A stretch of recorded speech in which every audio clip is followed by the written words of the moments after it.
Hey guys, this is This Week in Neurodivergent History, and I'm Corey.McCool. And this week we're going to talk about Walt Disney.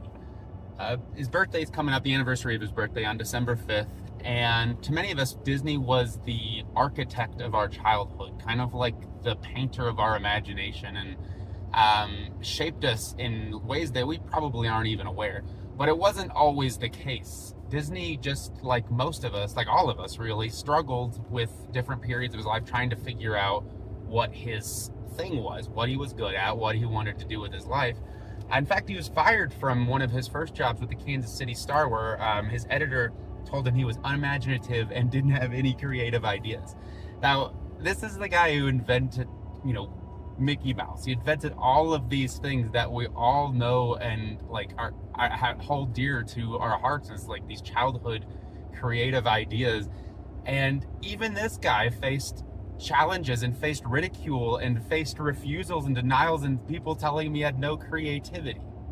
Even Disney faced failure. Even Disney faced ridicule. And so even the most creative person in the world had someone telling him that he wasn't creative enough.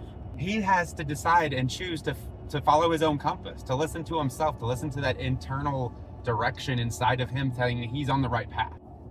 So Disney is staring out Anaheim, California, looking at all these orange groves and just trying to see his vision come to life. He's got it all in his head. He's got pictures. He's got all sorts of drawings. He is just slowly, layer upon layer, building what will become Disneyland. So as we look out at these mountains and these pine trees and we see just this rugged nature, houses here and there, but mostly untouched, it's not all that far from what Disney would have seen, though it would have been the California version. Disney is in the middle of this kind of hyperactive dive, this deep dive into his theme park idea. And he's trying to kind of keep this energy and momentum going as he's figuring out how to finance it and all the details, and just every day a new thing pops into his head. So at this level of intensity, as many of you are fully aware, frequently, shortly behind that comes burnout. So in order to avoid this, and in order to deal with it when he does find himself in burnout, what does Disney do? Stereotypically, Disney finds trains. Disney loves trains. And so Walt Disney is at work playing with trains. And by playing, I mean he is getting his hands dirty. He is in there building and greasing these trains around his studio. He is working on them at home. He builds a 1/8 size steam locomotive engine in his backyard, and he spends his spare time applying grease and fixing things mechanically and just getting his hands dirty.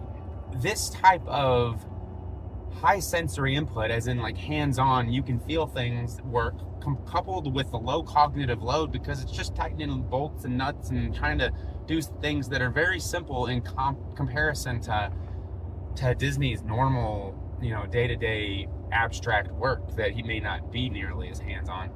He's achieving things, and he's seeing this train world of his come together, not only in his backyard, but also at work. And it's this kind of low cognitive load, high sensory input, like visually rewarding work, where he can see things come together, that is a perfect balance that allows his mind to process all of this abstract stuff that is just becoming too much on it sometimes. It's kind of like the simple repetitive work that just keeps the machine going, and Disney embraces. He found time for trains nearly every single day, to the point where some people thought he was losing his mind. But in reality, he was maintaining his mind and his mental capacity by planning in these recovery periods with his trains. So Walt Disney has his trains, and why does he enjoy these trains so much? So when he gets too overwhelmed with the business, the finance, the art, all of these things that he can't really put his hands on, he turns towards trains. And why do they help him to recover so well? Well, they meet three important criteria. One is the sensory input. So they're hands-on. He can feel what he's working on. This isn't abstract. This is something he can touch, and he can get a sense of his place in the world by putting his hands on it. Second, they're low cognitive load. They're not something that he is unfamiliar with. He can just, tighten a nut on a bolt all day long and add grease to a coupling and do whatever he needs to do with very little thought. It's very, very clear what needs to happen. There's not a lot of interpretation going on. And 3, he can visually see progress. He can see in his backyard this 1/8 scale train he built taking form. He can see that he is accomplishing something with every twist of the nut. He is getting closer and closer to what his goals are. So this ability to kind of recognize that he's making progress is critical, because what it does is it feeds his agency. Subconsciously in his mind, he is accomplishing things and things are getting done as his brain is processing all of this other abstract stuff. So he's not just sitting there in a dark room feeling useless. He is getting other things done that are important to him, even if they seem like nothing compared to the work of creating this dynasty that we all know him for today. He is basically taking control and creating a controlled environment so that he can self-regulate and come back stronger later. So when we're thinking about Walt Disney and the things he does, remember that this story is not a wish upon a star story. Disney didn't just hope things would happen. He actively planned his recovery time. He went and he played with trains regardless of what anyone else thought, because he knew it would help to bring him back to the state he needed to be in. He knew it added balance to his life. He intentionally made plans that ensured he would have that balance on a day-to-day basis. And that's why he was productive for so long. And that's why his imagination and his output for so long was so pure and so raw and just so much him. He found a way to have faith in his own compass, to believe that his personal agency would be able to handle whatever it needed to handle, and just to move towards the things that made him him.